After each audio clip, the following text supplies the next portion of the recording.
बातमी बुलेटिनच्या सुरुवातीलाच भारतात लसीकरणाचा नवा विक्रम आता होतो आहे। 100 कोटी लसीच्या डोसचा टप्पा आज पार केला जाणार आहे। 100 कोटी नागरिकांना लसीचे डोस दिले गेलेले आहेत। नवी दिल्लीमध्ये याच संदर्भात एका कार्यक्रमाचं आयोजन केलं जाणार आहे आणि या कार्यक्रमामध्ये पंतप्रधान नरेंद्र मोदी सहभागी होणार आहेत। दिल्लीतल्या राम मनोहर लोहिया रुग्णालयात हा कार्यक्रम होतोय। 31% नागरिकांना दोन्ही डोस दिले गेलेले आहेत। तर लसीकरणाचा हा ऐतिहासिक टप्पा आज देश पार करणार आहे। देशाने एक नवा विक्रम लसीकरणाच्या बाबतीत रचलेला आहे। लसीकरणाचा हा ऐतिहासिक टप्पा आज गाठला जाईल। 100 कोटी लसीचे डोस आज दिले जातील। 31% नागरिकांना आतापर्यंत लसीचे दोन्ही डोस दिले गेलेले आहेत आणि त्यातच आता 100 कोटी लसीच्या डोसचा टप्पा देखील आज पार केला जाणार आहे। याचबद्दलची अधिक माहिती आपण जाणून घेऊया। प्रशांत लीला रामदास आपले प्रतिनिधी आपल्या सोबत आहेत सध्या। प्रशांत, भारतानं लसीकरणाच्या बाबतीत आता हा एक नवा विक्रम रचलेला आहे। रचताना भारत दिसणार आहे। 100 कोटी डोसचा ऐतिहासिक टप्पा आज पार पाडणार आहेत। काय प्रशांत याबद्दल सांगता येईल? बरोबर आहे। महत्त्वाचं म्हणजे ज्या पद्धतीने कोरोनाचं लसीकरण भारतात सुरू आहे युद्ध स्तरावरती आणि 18 ते 65 वयोगटातील जेही लाभार्थी आहेत त्या सगळ्यांना लसीकरण सुरू आहे आणि यासाठी केंद्र सरकार राज्य सरकार संयुक्त विद्यमाने ही मोहीम राबवत आहे। पण महत्त्वाचं म्हणजे जर बघितलं ज्या पद्धतीने 99 कोटी लाभार्थ्यांची संख्या पार झालेली आहे आणि आज साधारणतः 100 कोटीचा जो टप्पा आहे तो पार होणार आहे। हे ऐतिहासिक अशा प्रकारचं उच्चांक असेल। जागतिक स्तरावरती एखाद्या देशात 100 कोटीची लसीकरणाची संख्या पार केलेला भारत हा एकमेव जगातील देश असेल। त्यामुळे ही अतिशय मोठं पाऊल असं मानलं जातं। केंद्रीय आरोग्य मंत्रालय आणि सोबतच भारत सरकारच्या वतीने संपूर्ण देशभरात त्याचं लसीकरण वाटपाचं मोहीम नियंत्रणाचं मोहीम करण्यात येत होतं आणि राज्य सरकार हे संपूर्ण लसीकरण मोहीम राबवत होती। त्या सगळ्या याला यश त्यांना पाहायला मिळत आहे। बिलकुल प्रशांत, आणि सोबतच 31% नागरिकांना लसीचे दोन्ही डोस दिले गेलेले आहेत। हा आकडा देखील खूप समाधानकारक आहे आणि येत्या काळात लसीकरणाचा वेग आणि विस्तार वाढवणार असल्याचं सातत्यानं सांगितलं जात आहे आरोग्य मंत्रालयातर्फे। त्यामुळे हा जो आणखीन आकडा वाढेल भविष्यात असं देखील बोललं जात आहे। त्याबद्दल प्रशांत नेमकं काय सांगाल? महत्त्वाचं म्हणजे जर बघितलं आपण ज्या पद्धतीने माहिती मिळत आहे की लसीकरणाची मोहीम सध्या ज्या पद्धतीनं युद्ध स्तरावरती राबवताना एक प्रकारे यातून सर्वसामान्य जे नागरिक आहेत त्यांना याचा लाभ मिळावा असाच प्रयत्न होत आहे आणि दुसरीकडे केंद्र सरकार असो किंवा राज्य सरकार असो या दोघांनीही एक संपूर्ण वयाचा टप्पा पूर्ण एक जो टप्पा असतो जसा पहिल्या टप्प्यामध्ये लसीकरणाची मोहीम सुरू झाली होती त्यामध्ये 45 वर्षाच्या वयोगटाच्या वर जो गट आहे त्या गटाला दोन्ही लसीचे डोस आहे ते पूर्ण मिळावे असा प्रयत्न होता आणि त्यापैकी एक मोठी टक्केवारी देखील पूर्ण झालेली आहे। त्यामुळे या सगळ्या लसीकरण मोहिमेमध्ये भारतातील जनतेला लाभार्थ्यांना याचा लाभ व्हावा आणि कोरोनासारख्या महाभयंकर रोगापासून बचाव व्हावा यासाठी ही लसीकरण मोहीम राबवण्यात आली होती आणि त्याचं यश हे सर्वस्वीपणे केंद्र सरकार आणि राज्य सरकारचं आहे। बिलकुल प्रशांत, धन्यवाद सविस्तर माहिती आपण दिलीत त्याबद्दल।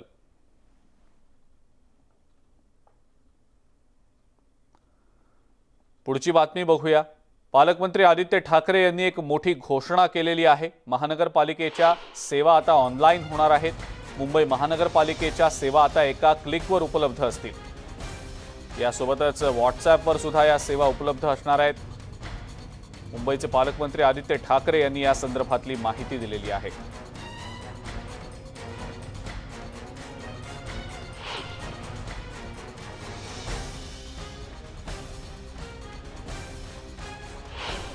तेच बघून आपण ट्विटरवर माय बीएमसी हे हँडल सुरू केलं। तुम्हाला काही कुठे लागलं तर माय बीएमसी ला टॅग करा आणि तुम्हाला ते तिथे मिळून जातं।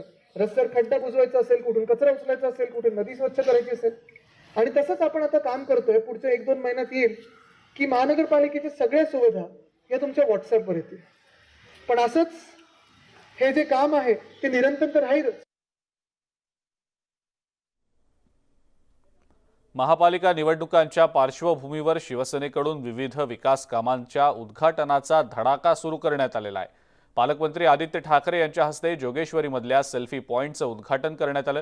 ऑनलाईनच्या जमान्यात शिवसेनेची शाखा ऑनलाईन कशी होईल या दृष्टीनं काम करण्याचा सल्ला देखील त्यांनी दिलेला आहे।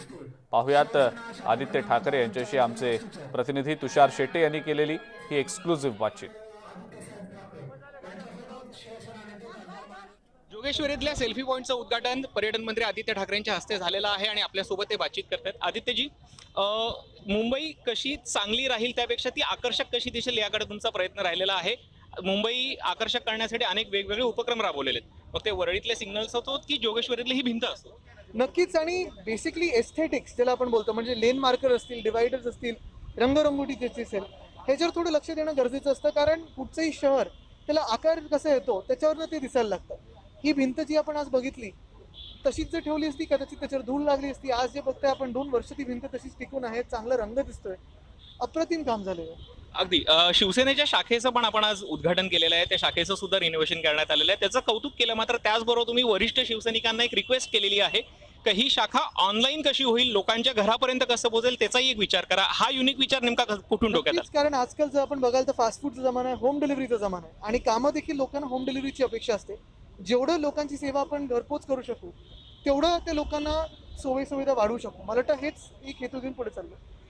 निवडणुकांच्या तयारीबद्दल अनेक जण म्हणतायत, मात्र शिवसेना नेहमी सांगते की आम्हाला समाजकारण करायचं आहे, मात्र लोकांपर्यंत पोहोचणं, मुंबई सुधारणं आणि पुढच्या काही दिवसात होत असलेली निवडणुकीची प्रक्रिया ज्याच्यात रिझर्वेशन्स पडणार आहे। मला वाटतं आपण बघितलं असेल गेले 2 वर्ष कुठेही स्वतः मुख्यमंत्री महोदय असतील किंवा आम्ही कुठेही निवडणुकीबद्दल बोललेलोच नाहीये, काम करत राहिलेलो आहे।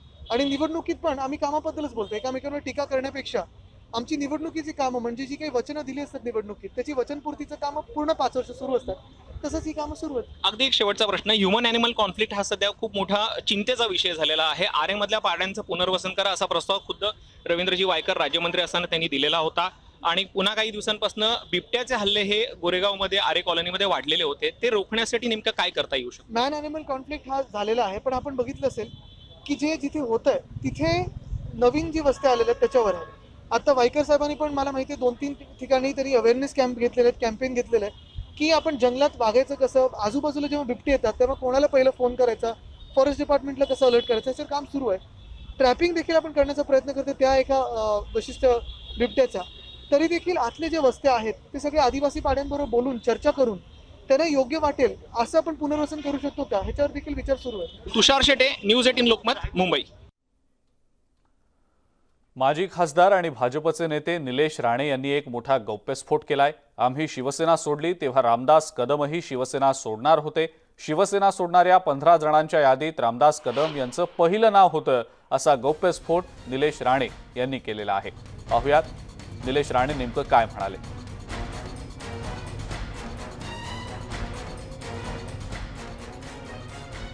आनंद गीते साहेबांचं तर मला माहित नाही, पण रामदास कदम हे आमच्या बरोबर जेव्हा आम्ही शिवसेना सोडून काँग्रेसमध्ये आलो, यादीमध्ये आमची जी काय 15 आमदारांची किंवा 13 आमदारांची यादी होती, किंवा ज्या आमदारांची यादी होती पहिल्या क्रमांकावर रामदास कदम होते। आमच्या तेव्हाच्या शासकीय बंगल्यावर रामदास कदम बाहेर पडले की दादा मी जरा खेडमध्ये सगळं बघून येतो, सगळ्या कार्यकर्त्यांशी बोलतो आणि मग आपण बॉम्ब टाकूया, हे सांगणारे रामदास कदम यांनी नेहमी पक्षाच्या विरोधातच काम केलेलं आहे। ते महाडच्या जवळ जेव्हा आले तेव्हा त्यांना बंगल्यावरून फोन आला, तुम्हाला विरोधी पक्ष नेतापद देतो। तिथून रामदास कदमांनी गाडी वळवली, मातोश्रीला घेतलं, गेले आणि पद घेतलं। ते रामदास कदम, त्यांच्याकडून तुम्ही पक्षनिष्ठा वगैरे ह्या अपेक्षा उद्धव ठाकरेंनी ठेवू नये किंवा सामान्य शिवसैनिकांनी ठेवू नये। ते तोंडावर खोटं बोलतील आणि तुम्हाला कळणार सुद्धा नाही। अहो सरळ सरळ त्या व्हिडिओ क्लिपिंग मध्ये आवाज रामदास कदमांचा आहे। अहो ते सोडून द्या, बीजेपीचेच काही नेते एकदा बोलतील ना रामदास कदम किती वेळा भेटले ते। केंद्रीय पंचायत राज मंत्री कपिल पाटील यांच्या धक्कादायक वक्तव्याची पुढची बातमी आहे। आम्हाला शिवसेनेचे खासदार दिल्लीत भेटतात, आमच्याबरोबर गप्पा मारतात आम्हाला असं वाटतंय की राज्यातलं शिवसेनेचं सरकार कधी पडेल अशी चर्चा ते आमच्याशी करतात, असं वक्तव्य कपिल पाटील यांनी ठाण्यातल्या ओबीसी मेळाव्यादरम्यान केलेलं आहे.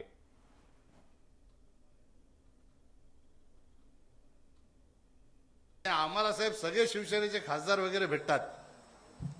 त्यांच्या खाजगीतल्या ज्या काही चर्चा कॉमेंट्स आहेत त्यांनाच असं वाटतं की हे कधी सरकार पडतंय, अशा प्रकारची भावना त्यांची झालेली आहे. आणि एक गोष्ट अतिशय जबाबदारीने उल्लेख करतात, जेव्हा जेव्हा आम्ही देवेंद्रजी मुख्यमंत्री असताना त्यांच्याकडे जात होतो, आम्हाला कधीही त्यांच्याकडनं कुठल्याही कामाला कधीच नकार आला नाही, कधीच त्रास झाला नाही. ही काम करण्याची पद्धत ज्या मुख्यमंत्र्यांची होती, पण त्यांना मुख्यमंत्री असल्यासारख्याच वाटणार नाही. का नाही वाटणार? कपिल पाटील यांना शिवसेनेचे खासदार विनायक राऊत यांनी टोला लगावलेला आहे. महाविकास आघाडीचं सरकार पडेल असं दिवा स्वप्न पाहू नका, असं वक्तव्य राऊत यांनी केलंय. त्यांच्यासोबत आमचे प्रतिनिधी प्रशांत लीला रामदास यांनी बातचीत केली. पाहूया.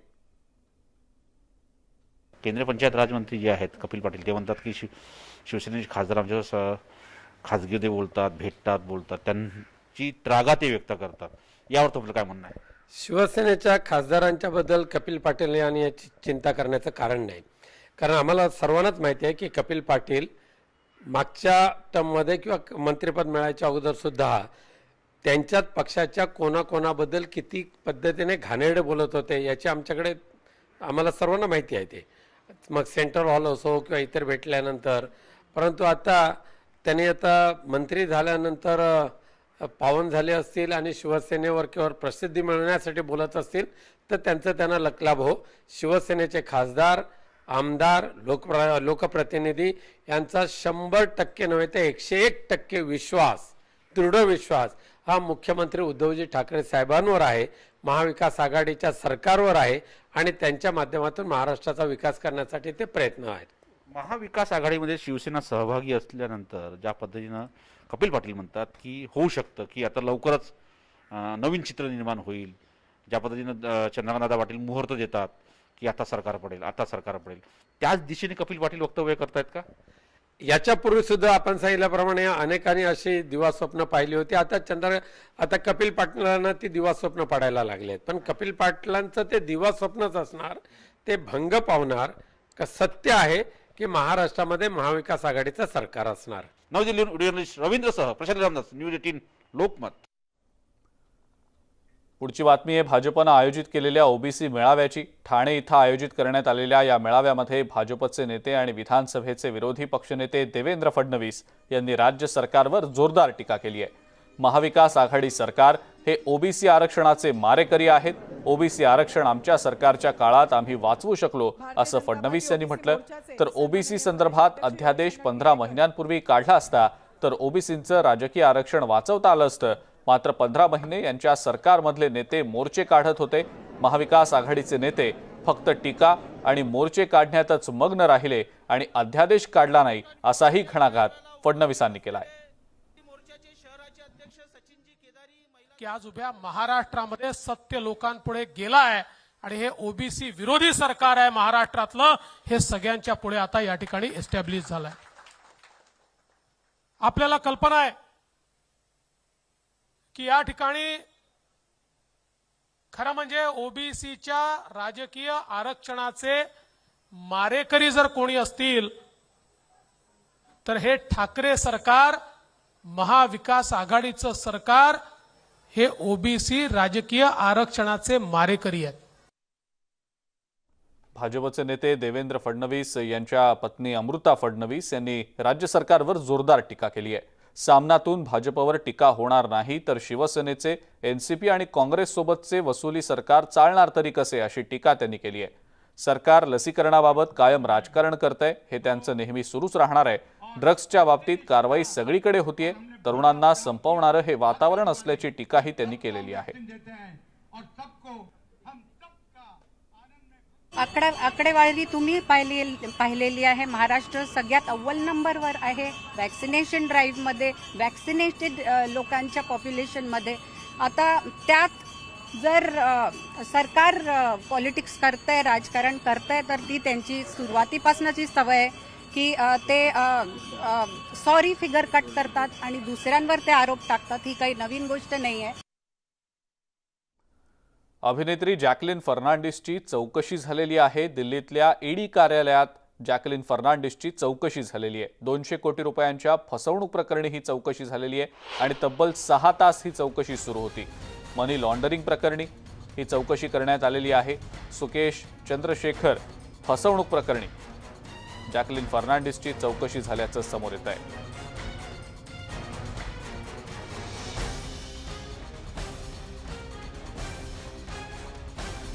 याचबद्दलची अधिक माहिती आपण जाणून घेणार आहोत. प्रशांत लीला रामदास आपले प्रतिनिधी आपल्या सोबत आहेत सध्या. प्रशांत, जॅकलिन फर्नांडिसची ईडी कार्यालयात तब्बल 6 तास चौकशी झाल्याचं समोर येत आहे. काय नेमकी याबद्दलची माहिती? बरोबर आहे. महत्वाचं म्हणजे जॅकलिन फर्नांडिस या चित्रपट अभिनेत्री आहे, यांच्यावरती मनी लॉन्ड्रिंगचा आरोप होता आणि त्या संदर्भात ईडी कार्यालयाच्या वतीने त्यांना 2 ते 3दा नोटीस बजावण्यात आल्या. त्यानंतर शेवटी त्या ईडी कार्यालयासमोर हजर राहिल्या. चंद्रशेखर यांच्या संदर्भात 200 कोटीच्या संदर्भातली ही चौकशी होती. जवळपास 6 तास ही चौकशी चालली आणि या चौकशीमध्ये कोणा नेटवर्कमध्ये कोण कोण आहे, हे जे संपूर्ण मनी लॉन्ड्रिंगचं नेटवर्क चालतं देशभरात, त्यामध्ये कुठल्या कुठल्या चित्रपट अभिनेत्रींचा तुमच्याशी संपर्क आला असे देखील प्रश्न करण्यात आले. सोबतच या 200 कोटीचं मनी लॉन्ड्रिंग होताना कशा पद्धतीनं पैशांचं देवाणघेवाण झालं याचे देखील अशा प्रकारचे देखील प्रश्न ईडीच्या वतीने करण्यात आले. आणि जवळपास 6 तास चौकशी झाल्यानंतर जॅकलिन फर्नांडिस निघून गेल्या. त्यानंतर पुन्हा त्यांना स्पष्ट करण्यात आलं की या संदर्भात आम्ही पुन्हा तुम्हाला नोटीस बजावून या संपूर्ण प्रकरणाची विचारपूस करू आणि होऊ शकतं. या सगळ्या पार्श्वभूमीवरती आता जी माहिती आहे आता जॅकलिन फर्नांडिस द्वारा मिळाली त्याच्यावरती ईडीच्या वतीने काही कारवाई देखील होण्याची शक्यता आहे. बिलकुल प्रशांत, धन्यवाद. सविस्तर माहिती आपण दिली त्याबद्दल.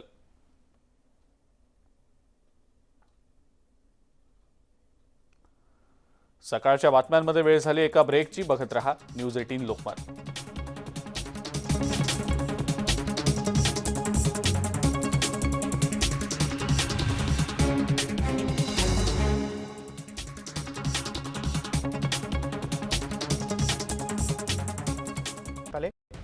या नियमांचं पालन करणं ही रोजगाराची अट आहे असं या वृत्तपत्रात नमूद करण्यात आलं. जे कर्मचारी आवश्यक ती पूर्तता करणार नाहीत म्हणजे लस घेणार नाहीत त्यांना कंपनीतून काढून टाकलं जाईल. संयुक्त राष्ट्रांचा उपक्रम असलेल्या कोवॅक्स मोहिमेसाठी रशिया स्पुटनिक व्ही लसीचे 3 कोटी डोस देणार आहे.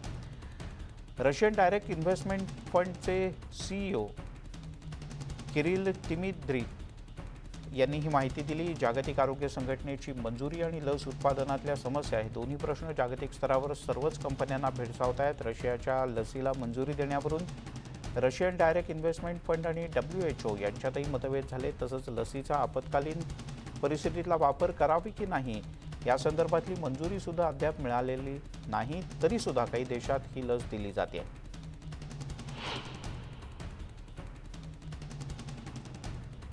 जॉन्सन अँड जॉन्सन लसीचा बूस्टर डोस देण्याबद्दल अन्न आणि औषध प्रशासनाकडून मंथन सुरू आहे. अमेरिकेतली ही बातमी आहे. इतर लस उत्पादन कंपन्या प्राथमिक लसीकरणानंतर 6 महिन्यांनी बूस्टर डोस देण्याच्या विचारात आहेत. तर हा कालावधी लसीकरणानंतर 2 ते 6 महिन्यांच्या आतलाच असावा असं जॉन्सन अँड जॉन्सन कंपनीला वाटतं. डेल्टा व्हेरियंटचा प्रादुर्भाव वाढल्यानं तसंच कंपनीकडे उपलब्ध डेटा पुरेसा नसल्यानं बूस्टर डोस नेमका कधी द्यावा याबद्दल निर्णय प्रक्रियेला वेळ लागतोय आणि विविध कंपन्यांमध्ये मतभेद आहेत. नागरिकांमध्ये लसीकरणाविषयी जनजागृती निर्माण करण्याकरता न्यूझीलंडमध्ये एका फेस्टिवलचं आयोजन करण्यात आलं होतं. या वॅक्सोथॉनमध्ये संगीतकार, खेळाडू, सेलिब्रिटी सुद्धा सहभागी झाले होते. सलग 8 तास सुरू असलेल्या कार्यक्रमाचं टीव्हीवर सुद्धा थेट प्रक्षेपण करण्यात आलं. वेलिंग्टनमधल्या मेडिकल सेंटरला पंतप्रधान जॅसिंडा आर्डेन यांनी भेट दिली. सुरुवातीला दिवसासाठी 1 लाख डोस देण्याचं लक्ष ठेवलं होतं, पण पहिलं लक्ष पूर्ण केल्यानंतर आता हे लक्ष 1.5 लाख डोसपर्यंत वाढवण्यात आलंय. माओरी भागामध्ये 25,000 डोस पुरवण्याचं लक्ष आहे. अमेरिकेमध्ये कोरोना संक्रमितांची संख्या 4,48,00,000 पार पोहोचले तर कोरोना बळींचा आकडा 7,23,747 पर्यंत गेला. जॉन हॉपकिन्स युनिव्हर्सिटीच्या centre for system science and इंजिनिअरिंगनं ही माहिती दिली. कोरोना संकटामुळे हॉस्पिटलमधला रक्ताचा साठा मोठ्या प्रमाणात कमी झाल्याची माहिती अमेरिकन रेड क्रॉस संस्थेनं दिली. ऑगस्टपासून रक्तदात्यांचं प्रमाण हे 10% घटलंय. गेल्या काही वर्षातली ही निच्चांकी पातळी आहे. रशियामधली दररोजची कोरोना रुग्णांची संख्या ही वाढली आहे. तसंच बळींच्या संख्येमध्ये सुद्धा मोठ्या प्रमाणात वाढ होऊ लागली आहे. गेल्या 24 तासात 33,208 नवीन संक्रमितांची नोंद झाली तर 1,002 कोरोना मृतांचा आकडा आहे. गेल्या काही आठवड्यांपासून संक्रमित आणि बळींची संख्या वेगानं वाढते. कोरोना प्रतिबंधक नियम लागू केले तर अर्थव्यवस्थेवर परिणाम होईल. यामुळे निर्बंध लागू करायला प्रशासन तयार नाही.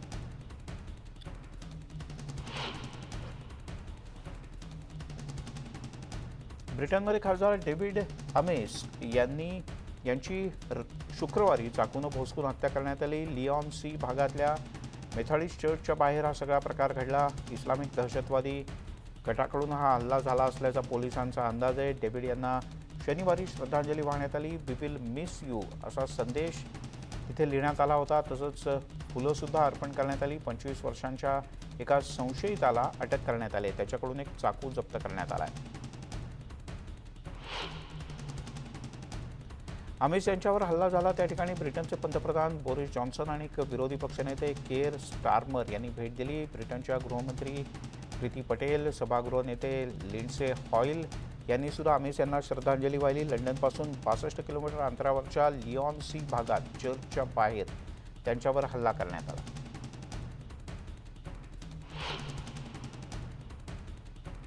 कंधारमध्ये इमाम बर्ग मशिदीमध्ये झालेल्या स्फोटातल्या मृतांचा आकडा आता 63 पर्यंत पोहोचला आहे. शिया समुदायाकडून या सगळ्यांना श्रद्धांजली वाहण्यात आली. काही जखमी नागरिकांची प्रकृती अतिशय चिंताजनक असल्यानं मृतांचा आकडा वाढण्याची शक्यता.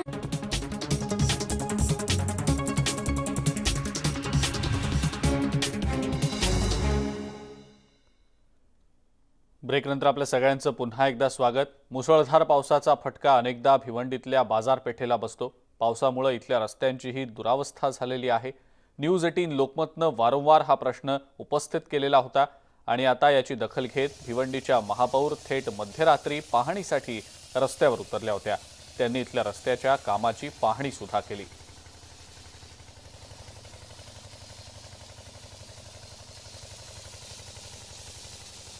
न्यूज 18 लोकमतच्या बातमीचा इम्पॅक्ट झाल्याचं आपण बघितलं. भिवंडीच्या महापौरांनीच खड्डेमय रस्त्यांची दखल घेत मध्यरात्रीच्या सुमारास रस्त्यावर उतरून थेट इथल्या रस्त्याच्या कामांचा आढावा घेतला, पाहणी केली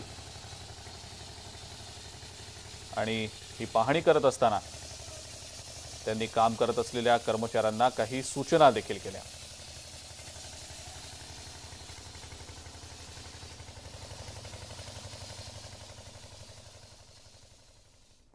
आणि या सगळ्या महत्त्वाच्या बातम्यांसोबतच सकाळच्या बातम्यांमध्ये वेळ झाली इथंच थांबण्याची. ताज्या बातम्या आणि अपडेट्ससाठी बघत राहा फक्त न्यूज 18 लोकमत.